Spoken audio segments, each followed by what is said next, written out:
हासी सिंधी आयो, हासी सिंधी आयो, सिंधी आयो, हासी सिंधी आयो।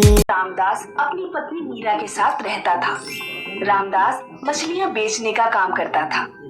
आज नाश्ते में क्या बना है? मछली, पनीर की सब्जी, अरहर की दाल और ऑमलेट तैयार किया है। सभी चीजें बहुत स्वादिष्ट बनी हैं। ठीक है, जो भी बनाया है ले आओ। नाश्ता करने के बाद रामदास मछलियाँ पकड़ने नदी पर जाता। दिन भर धूप में मछलियाँ पकड़ने के बाद रामदास घर लौटता। आ गए, मुखिया जी का आदमी आया था। पूरे गांव में अनाउंसमेंट करके गया है कि गांव में फ्लू फैल रहा है और गांव के हर एक आदमी को मास्क देकर गया है। ये रहा तुम्हारा मास्क। मास्क लगाने से क्या फ्लू नहीं होगा? हाँ, वो कह रहा था कि ये मास्क सरकार ने भिजवाए हैं। इस मास्क से 100% प्रोटेक्शन है और एक बार अगर किसी का मास्क खो गया ना तो दोबारा नहीं मिलेगा। और बिना मास्क के घर से बाहर निकलने की इजाजत किसी को नहीं है। ठीक है, अब सूचनाएं देना बंद करो और खाना लगाओ। क्या बनाया है? आलू, गोभी, मटर, टमाटर, टिंडे, भिंडी और मछलियाँ मिलाकर बहुत बढ़िया मिक्स वेज बनाई है। ठीक है, जो भी बनाया है ले आओ। अगले दिन गांव में सब मास्क पहनकर घूम रहे होते हैं। रामदास भी मास्क पहनकर मछलियाँ पकड़ने निकलता है। रामदास जब शाम को जाल से निकालकर मछलियाँ बाल्टी में डाल रहा होता है तो वो देखता है कि एक मछली के मुंह में सोने की अंगूठी है। रामदास अंगूठी देखकर चौंक जाता है। वो अंगूठी लेकर अपने घर पहुंचता है। देखो, आज मुझे मछली के मुंह में क्या मिला है? एक सोने की अंगूठी। ईश्वर ने जरूर तुम्हें तुम्हारी ईमानदारी और मेहनत से खुश होकर दिया है। रामदास उस अंगूठी को बेचकर एक बड़ा सा घर बनाता है और एक कार भी खरीद लेता है। अब रामदास कार से मछलियाँ पकड़ने जाता और मछलियों को कार में रखकर ही घर ले आता। इस तरह रामदास और उसकी पत्नी खुशहाल जीवन बिताने लगे। रामदास के पड़ोस में राघव नाम का एक दूधिया रहता था।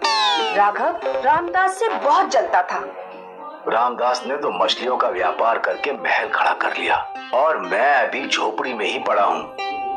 ये मेरी गाय तो बिल्कुल दूध ही नहीं देती, इसी के कारण मैं गरीब हूँ।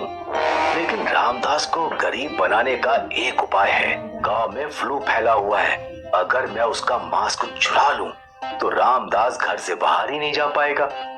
रात में जब रामदास उसकी पत्नी सो जाते हैं तो राघव रामदास के घर में घुस जाता है और रामदास और उसकी पत्नी का फेस मास्क चुराकर अपनी गाय को खिला देता है। अगले दिन रामदास जब काम पर निकलने वाला होता है तो वो पूरे घर में फेस मास्क ढूंढता है, लेकिन उसे नहीं मिलता। दोनों फेस मास्क गायब हैं। अब मैं बाहर मछली पकड़ने कैसे जाऊं? और फ्लू तो साल भर खत्म होने वाला नहीं है। रामदास अपने पिता की फोटो के सामने रोने लगता है। तभी रामदास के पिता की आत्मा प्रकट होती है। रो मत बेटे और बहू, मैं तुम्हें जादुई मास्क देता हूँ, वो बहुत सारे काम कर सकता है। पिताजी की आत्मा रामदास और उसकी पत्नी को एक जादुई मास्क देकर गायब हो जाती है।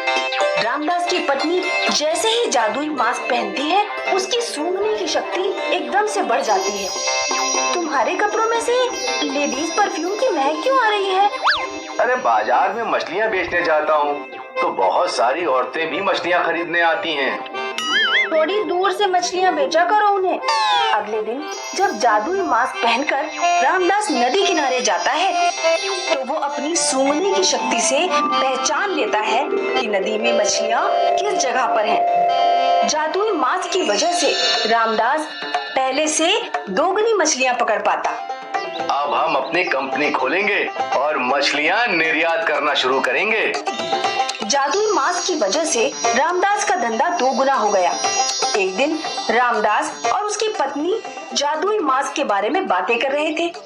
आज हम जो भी हैं, पिताजी द्वारा दिए गए इस जादुई मास्क की वजह से हैं। राघव खिड़की से रामदास की सारी बातें सुन लेता है। जब रामदास और उसकी पत्नी मास्क उतारकर सो जाते हैं तो राघव उनके घर में घुस जाता है और जादुई मास्क चुराने की कोशिश करता है। राघव जैसे ही जादुई मास्क छूता है उसी करंट लगता है और वो बेहोश होकर गिर पड़ता है। अगले दिन जब रामदास और उसकी पत्नी सोकर उठते हैं तो वो राघव को अपने घर लेटा हुआ पाते हैं। रामदास और उसकी पत्नी समझ जाते हैं कि राघव ही वो चोर है, उसने ही पुराने मास्क चुराए थे और अब वो जादुई मास्क चुराने आया था।